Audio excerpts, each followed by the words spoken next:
महाराष्ट्र के सातारा में एक डॉक्टर को 6 लोगों के मर्डर के आरोप में अरेस्ट किया गया है। पुलिस ने डॉक्टर के फार्म हाउस से 5 नरकंकाल भी बरामद किए हैं। आरोप है कि आरोपी डॉक्टर ने 6 लोगों को दवाइयों का ओवरडोज देकर मारा, जिसमें 5 महिला और 1 पुरुष शामिल हैं।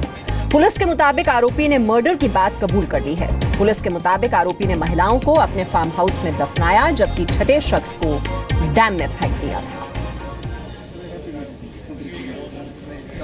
और आइए अब आपको यह भी बता दें कि इस पूरे मामले का खुलासा आखिर कैसे हुआ। 3 महीने से 49 साल की एक टीचर के लापता होने के मामले में पुलिस की जांच के बाद इस मामले का खुलासा हुआ। जांच में यह बात निकलकर सामने आई कि गायब होने से पहले महिला आरोपी डॉक्टर के संपर्क में थी। पुलिस के मुताबिक डॉक्टर और उसकी एक सहयोगी नर्स ने महिला को ओवरडोज देकर हत्या की थी।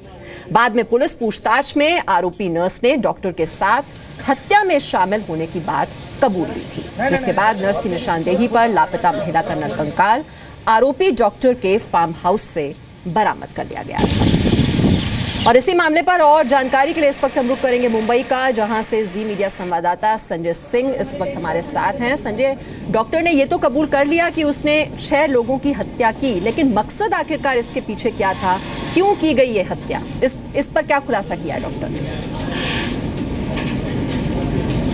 देखिए मीमांसा, अलग अलग मकसद हैं जिसके साथ हत्या हुई है। कहीं पे ज़मीन जायदाद का मसला था, कहीं पे अनैतिक संबंध थे, उसका नाजायज़ संबंध थे, उसका मसला था, और कहीं पे गोल्ड सोने की बात थी, उसका मसला था। तो ये अलग अलग थे। और मैं आपको बता दूं कि पिछले 13 साल के फासले के दौरान ये हुए। 2003 से लेकर 2016 के दौरान अलग अलग वक्त पे ऐसी 6 हत्याएं इन्होंने की है। इसी से इनका नाम डॉक्टर डेथ के नाम से इन दिनों इनको पुकारा जा रहा है। महाराष्ट्र का सातारा, पश्चिमी महाराष्ट्र में सातारा जिला है, जहाँ पे वाई नाम का एक काफ़ी खूबसूरत सा छोटा सा इलाका है, जो महाबलेश्वर की तलहटी में कई सारी फिल्मों की शूटिंग्स के लिए जाना जाता है। आज के तारीख में पूरा इलाका एकदम सनसनी में डूबा हुआ है, क्योंकि कुछ दिन पहले एक जब महिला गायब हुई थी, उसकी जब हत्या की गुत्थी सुलझाने पुलिस पहुंची, तो उसके बाद पुलिस को और भी तकरीबन टोटल मिलाकर 6 लाशें मिल गई। 4 फार्म हाउस में मिली, एक बांध के पास मिली और एक उनके डॉक्टर के घर के पास मिली। उसके बाद जब पूछताछ वगैरह हुई, उसमें डॉक्टर ने अब कबूल लिया है कि लगभग उसने कम से कम 6 लोगों की उसने हत्या की थी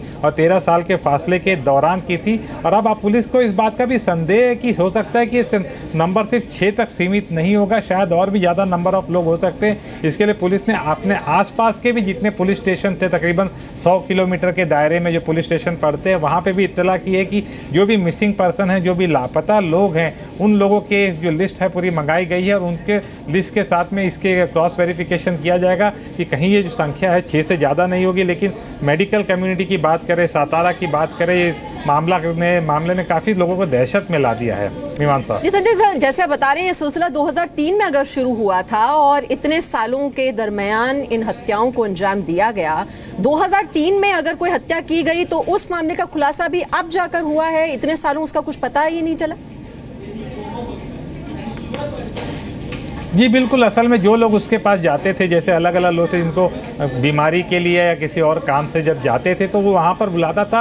और इसका जो फार्म हाउस था सुनसान इलाके में था, वहाँ बुलाता था और उसके बाद हो जाता था। और लोग जो थे, उनके परिवार वाले थे, वो लोगों को लगता था कि वो व्यक्ति मिसिंग हो गया है, कहीं चला गया है, इस तरह का उनको शक वगैरह होता था। इनफैक्ट हमने बात की हमारे संवाददाता ने, तो वहाँ के जो लोकल सरपंच है और बाकी स्थानीय लोगों से बात की, तो सबका कहना था कि उन्हें कभी इस बारे में शक ही नहीं हुआ। जबकि जो डॉक्टर जिसका नाम कहा जाता है, ये एकदम सफ़ेद पोश तरीके से रहता था, साथ ही कई सारे छोटे मोटे सामाजिक और सोशल फंक्शन में भी इन्वॉल्व रहता था, तो किसी को इस बारे में जरा भी शक नहीं था। अब तो चूंकि डॉक्टर ने खुद जाके जब ये बात कबूल कर ली है और साथ ही लाशें बरामद हुई है, उसके बाद लोग अचंभित हैं कि ये किस तरह से हुआ, 13 साल तक ये मामला कैसे दबा रहा। लेकिन इस दौरान में पुलिस में शिकायतें दर्ज हुई थी जो मिसिंग लोगों की, उसके साथ में पुलिस ने पहचान की है, आइडेंटिफाई कर लिया है कि ये कौन मिसिंग लोग थे।